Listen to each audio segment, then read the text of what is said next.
Larry. End of Friday. Another grueling work week has come to an end at a job I don't love, with a boss I can't stand. The job is not terrible, in fact, I even liked it before. I work in middle management as a contract manager.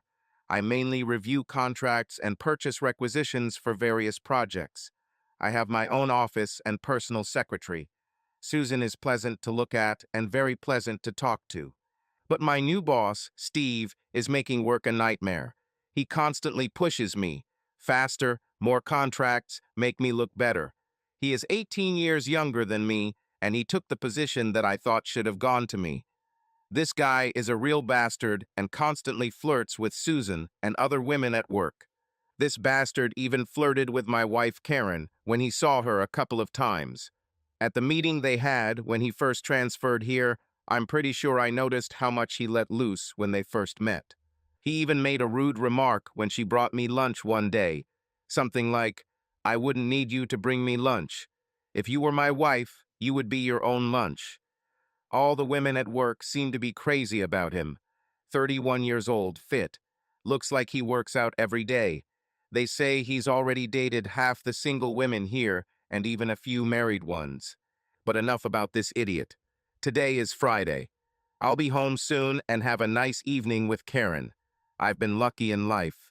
Karen is a dozen years younger than me. She's 37. She still has the figure and stamina of a 25-year-old. With a height of 5 feet 6 inches, about 168 centimeters, and a weight of 130 pounds, about 59 kilograms, she looks great in an evening dress. She doesn't need to work as my job brings in enough money that she can go to the gym 3-4 times a week. She also plays tennis twice a week, which keeps her in great shape for her age. I'm truly lucky to be able to come home to her and have a quiet evening of relaxation. My 50th birthday is less than a month away. I have to admit that with all these hours I spend at work because of Steve, I have gained some weight and become lethargic and tired at home. Oh, don't get me wrong. Karen and I still have our weekly sex time every Friday night. Another reason why I'm rushing home today. I know I haven't been quite at my best lately, and I have to try to fix that. At 5'10" inches, about 178 centimeters, and almost 200 pounds, about 90 kilograms, I need to get back to the gym too. Finally, a full day off. I'll definitely go there on Saturday morning. Karen, I probably shouldn't have been in such a hurry to get married for the sake of money. Hell, it's not even that much money. Mom always said, "Find a good man with a good income, and you will be happy all your life." Well, Larry is a good man and earns enough that I don't have to work, but boring in bed and less equipped than I would like. But I accepted it. Yes, I love him. Well, at least I knew that I loved her until the last 1 or 2 years. We've been married for 10 years, and things have gotten a lot worse in our bedroom over the last couple of years. Hell, he only wants sex once a week, if you can even call it sex. He's always been fast, but lately he's been a nightmare. He immediately falls asleep, and I go to the shower. It shouldn't be this way. Thank you very much, Mom. I tried complaining, but it didn't help. My words seem to fall into thin air when I try to talk to him after sex. And if I try before, he just gets angry and we miss everything. The last couple of times I threatened him that if he didn't try harder, I would find satisfaction elsewhere. But this only made him angrier, and he finished even faster, if that was even possible. A lady like me who had a varied and satisfying sex life before settling down with Larry. It's just not right. I had to do something to shake things up. Toys and showers are not the answer. Another 2 weeks passed and nothing changed. I get more attention from his new boss when I see him. Steve is so nice and attentive. All the women in Larry's office seem to love him. Judging by the quiet talking and giggling, it looks like he could embarrass even a horse. But this is what I need. Expanding my sexual experience, so to speak. When I brought Larry lunch on Tuesday, Steve was very attentive. Almost flirted. Larry. Finally in my car and driving home. I hope Karen is cooking me one of her special dinners on Friday night. Oh, how I love coming home and relaxing after a long week. I promise to do more for her this week. When I drive into the garage, I enter through the kitchen. I frown because I can't see or smell the food being cooked. Karen, I'm home, I shout from below. In the bedroom comes her answer. This clearly doesn't bode well for me.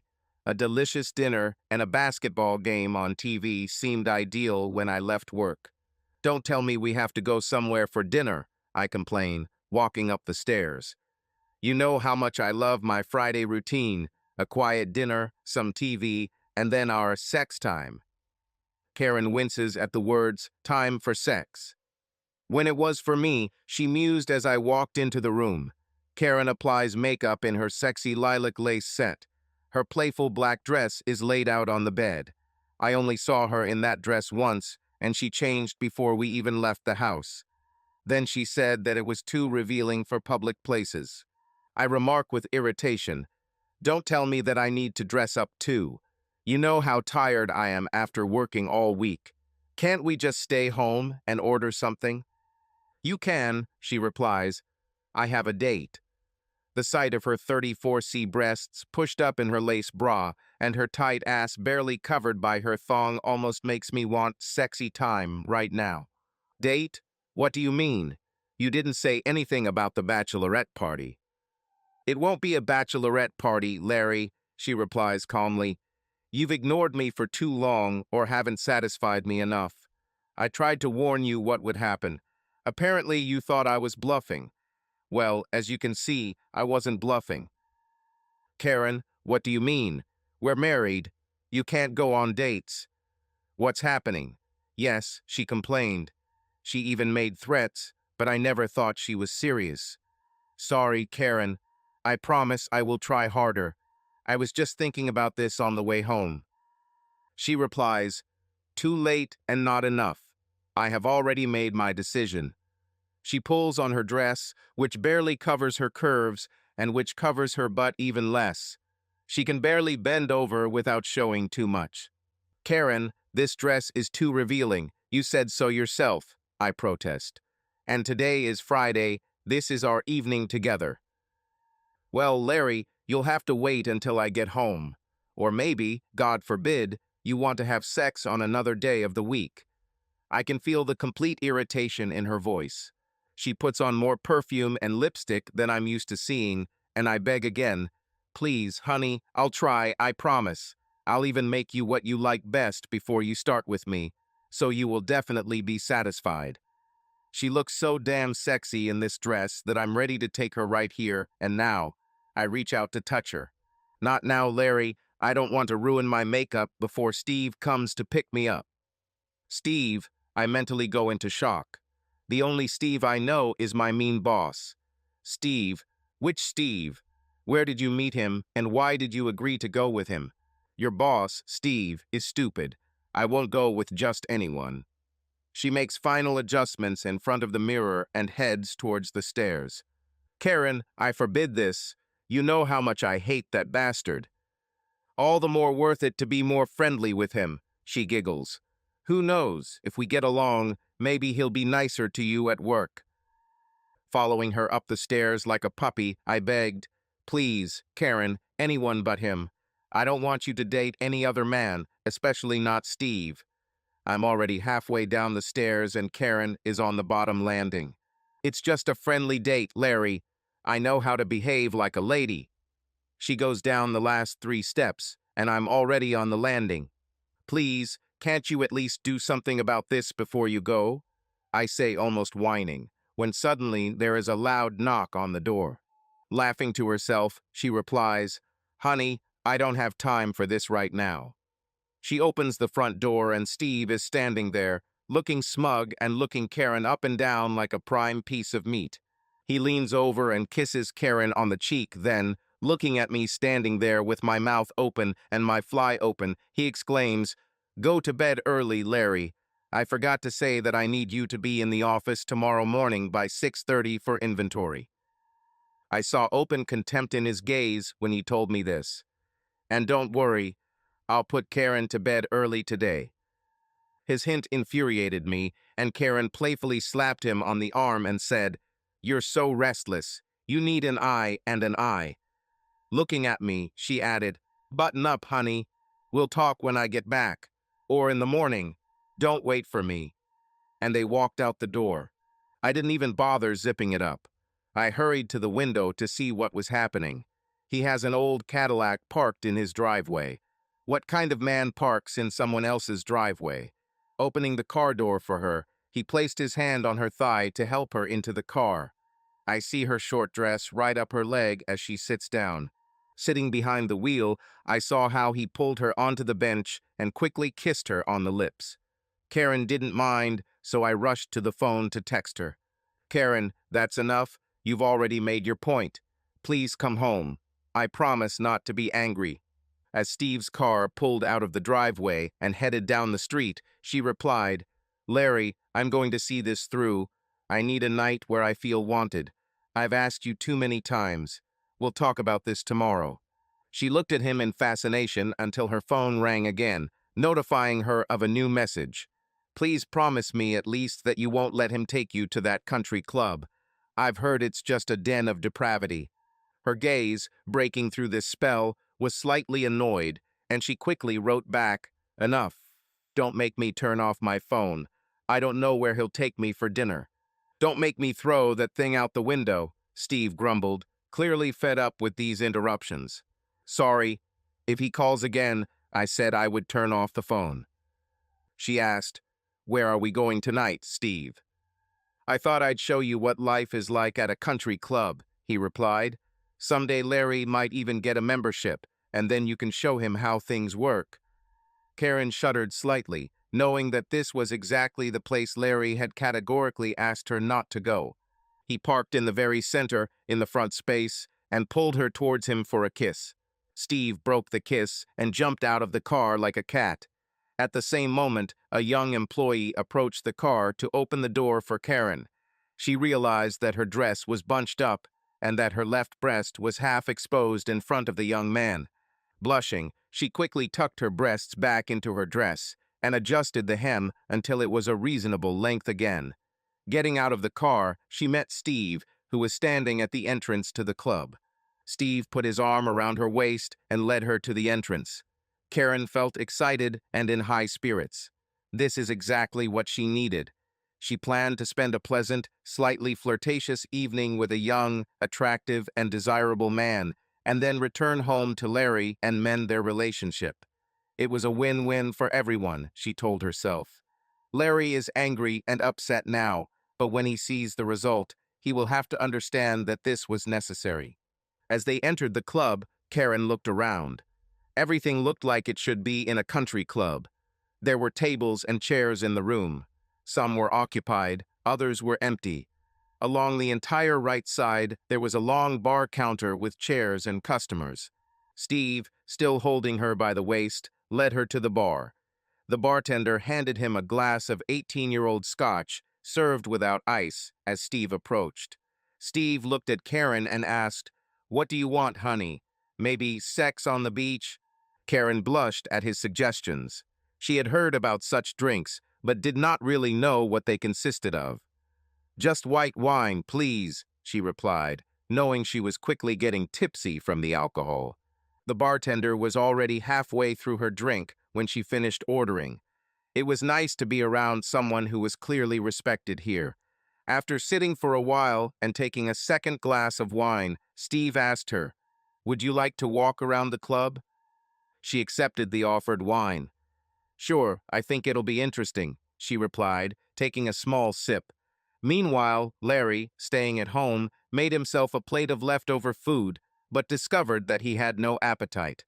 After taking a couple of bites, he threw them into the sink. After that, he tried to watch the basketball game he had been looking forward to all week, but even that couldn't hold his attention. He ended up in his home office, browsing the internet for sites about cheating wives.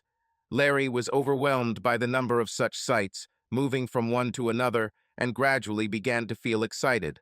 Looking at his watch, he saw that more than an hour had passed since the last message, and decided to try to write to Karen again.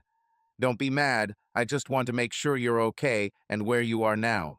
Meanwhile, in the club, the wine had already begun to take effect, and Karen, smiling at Steve, made a sign that she needed to answer.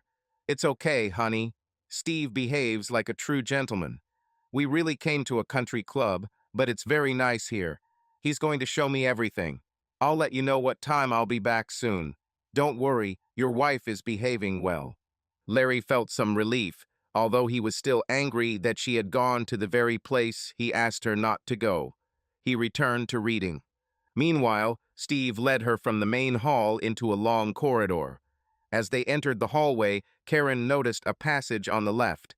To the right along the wall were 5 closed doors, and at the end, to the left, were closed double doors. Steve directed her through the first passage. Turning her head to the right, she saw a couple playing billiards at one of 3 tables. In the center of the room, several men were throwing darts. To the left, a small group gathered around one of the card tables. Steve led her to this table.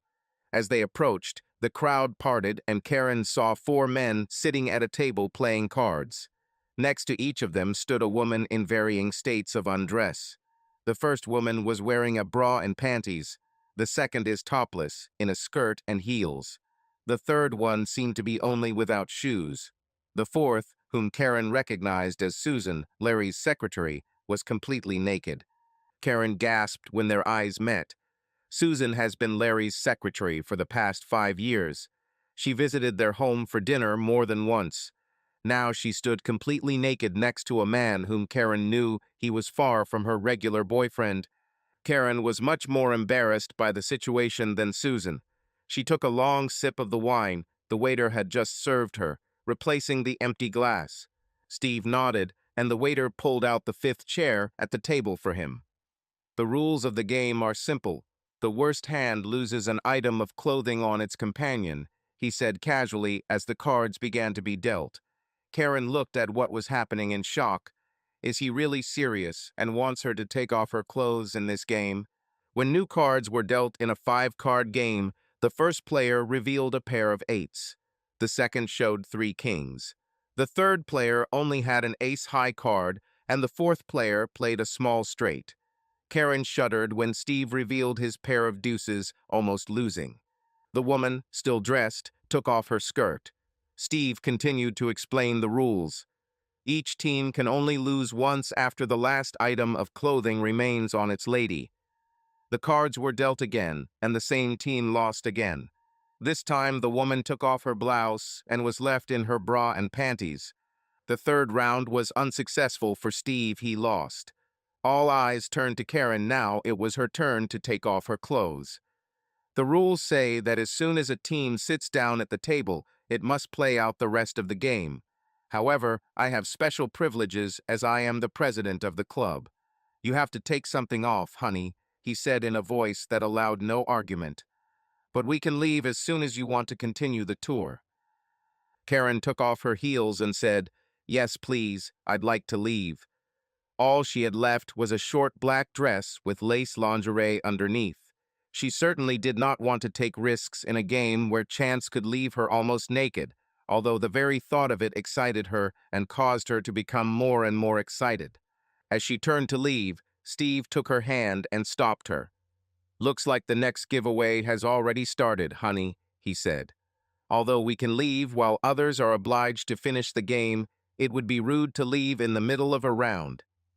When Steve asked for 4 new cards, Karen became extremely uncomfortable and took another long sip of wine. The first player showed 3 sevens.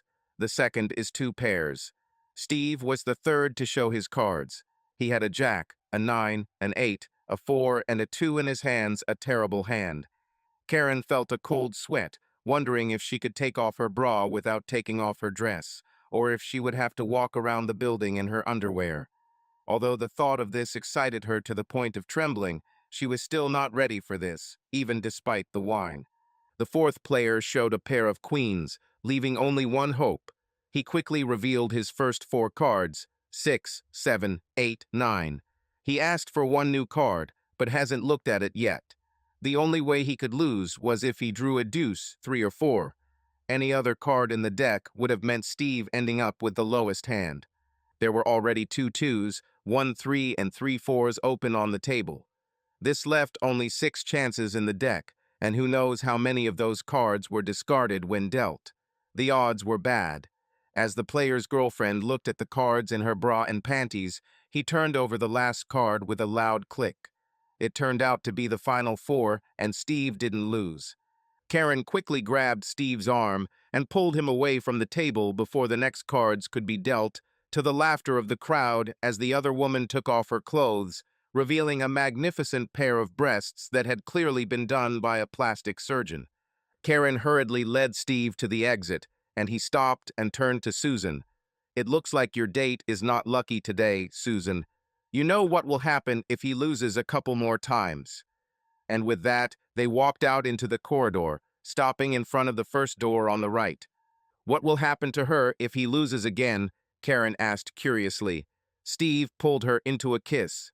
"I don't want to spoil the surprise," he answered her question, breaking the kiss and knocking on the door twice, then immediately opened it without waiting for an answer. The door opened into a room that could easily have been a room in any luxury hotel. Inside, a half-naked couple clumsily tried to cover themselves. Karen tried to leave, stammering and apologizing, but Steve held her at the door. Karen hesitated and asked if she could use the restroom. She was not allowed to leave. Karen hurried to the bathroom. Sitting on the toilet, she took out her phone and texted Larry, "I'll probably be home soon. I drank a couple of glasses of wine and already feel tired." In fact, she had not felt so cheerful for a long time. She knew that if she didn't return home soon, she might not be there at all until the morning. She washed her hands and decided that she would ask Steve to finish the rest of the tour and then politely ask him to take her home. When she came out, Steve was already waiting for her in the hallway. She waved her hand at the naked couple, who were no longer trying to cover themselves and were now sitting on the couch, kissing. As soon as the door closed behind her, Steve pulled her close again and kissed her. "The next 3 rooms are the same as the first," he informed her between kisses. "If you're not interested in watching, we can skip them," he stated. "Yes, please," she replied, mentally shaking. "Yes, please. Do you want to see more nude couples, or yes, please, let us skip them?" he asked playfully. "Let's let them through, please. It's late, and I need." Her phrase was interrupted. On the right is one door with the inscription "Private." She glanced at both, wondering what would happen next when he kissed her again. The silence and mood were broken by the sound of a message on her phone. "Sorry, honey, I must have dozed off. It's good that you'll be home soon. I'll try not to fall asleep." In fact, Larry was browsing websites all this time. "Sorry," was all Karen said, again feeling her husband's neglect, and deliberately showed Steve how she turned off the phone. He took her by the shoulders and spun her around, making her dizzy. "Which way you will stagger, that's where we'll go," he told her. "The door leads to my personal room, and double doors are a surprise." Dizzy and slightly drunk, Karen staggered first to the right and then back to the left, hitting the closed double doors hard. Before she realized what was happening, Steve took his keys out of his pocket and opened the large double doors. Karen was stunned as she felt the cool air in the room rise. They entered a dark room, and when her eyes adjusted to the light, she saw that it was a theater.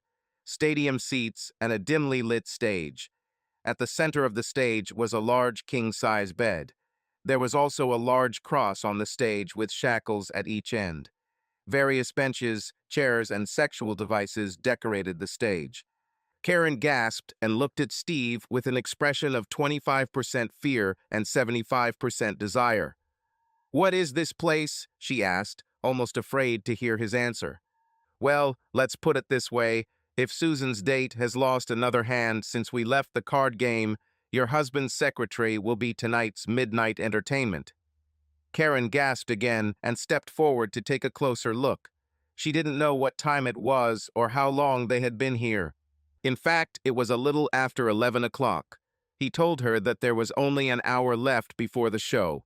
She was even a little excited at the thought of watching her husband's seemingly modest assistant perform the actions naked on this stage. "But there's still a whole hour before that," Steve interrupted her thoughts. "Let me show you my private room to pass the time." This time he took her hand and led her to the door. Without using the key, he opened and entered the room. Once inside, Steve handed her the phone. He told her to tell Larry that he would be late. "Larry, there's a show here that Steve wants me to watch. I'll be back very late. Don't wait for me. We'll talk in the morning." Steve took her phone and made sure it was still on. They had sex. Steve quickly found Larry's number and sent him a photo. Larry, at home, was stunned by the sound of the message. Looking up from the site, he was shocked to see the photo. Steve took another photo. I, I think maybe you should take me home, Steve," she asked, trying to regain her composure. At home, Larry opened a new message on his computer. "The night is still young, honey," Steve replied. "There's still half an hour left before the show." He reminded her of the impending fate of Larry's young secretary. Larry gets the photo. Conflicting thoughts raged in his head. Steve sent the last photo to Larry.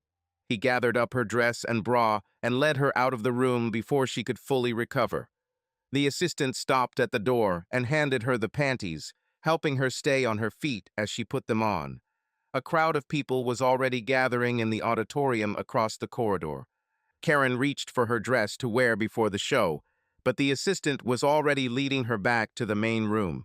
He sat her down at one of the tables, where she found her shoes. The few people who remained nearby looked at her disapprovingly, all in her shame. "Show," she muttered to the assistant. "Not today, miss," he replied. "Only returning visitors are invited to view or participate." She felt a chill and realized that she had just become part of the show. Dressed, she was led outside to a waiting car.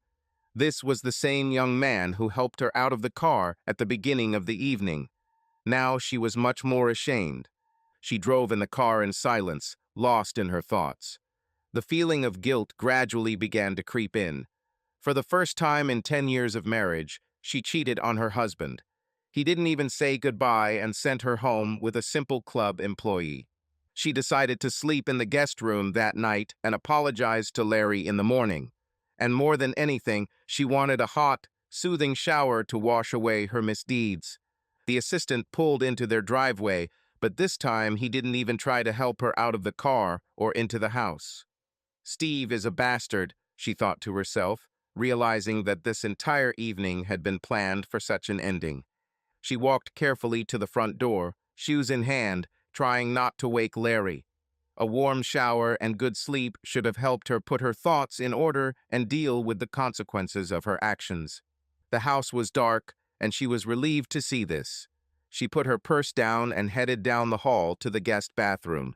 As she passed Larry's office door, she heard him snoring. Deciding to look in, she found him sleeping in a chair. As her eyes adjusted to the darkness, she realized that he was naked from the waist down. Stunned by this, she stumbled and hit the table. At that moment, Larry's computer screen came to life. There was an image of her on the screen in full screen. She turned on the overhead light to confirm her suspicions. He woke up with a start and his eyes widened. "What the hell, Larry? You don't seem upset about my date at all." Karen, "No, I can explain everything." But in reality, he couldn't. I mean, those pictures were so arousing. "So you like to see another man having sex with me?" she asked, flipping through the photos. "You seem to like it when your naughty wife comes home all dirty and wicked, don't you, honey?" she asked cautiously. Her emotions have changed one after another over the past hour. From lust to hatred for Steve. From fear to shame for betrayal. From guilt to rage, and now to loving my husband at this very moment. She took his hand and led him to their marital bed. She woke up to an empty bed at 11:45, remembering that Steve had told Larry to be at work by 6:30. She was sorry that he only got about 3 hours of sleep. She poured herself a large glass of cold orange juice and texted her husband, "Larry, I think we need to talk. What time do you plan to be home?" Subscribe to our channel so that your love doesn't cheat on you, and go ahead and listen to the next story, because this story is nothing compared to the next one. If you're under 18, don't even think click to the next one. Click to the next one.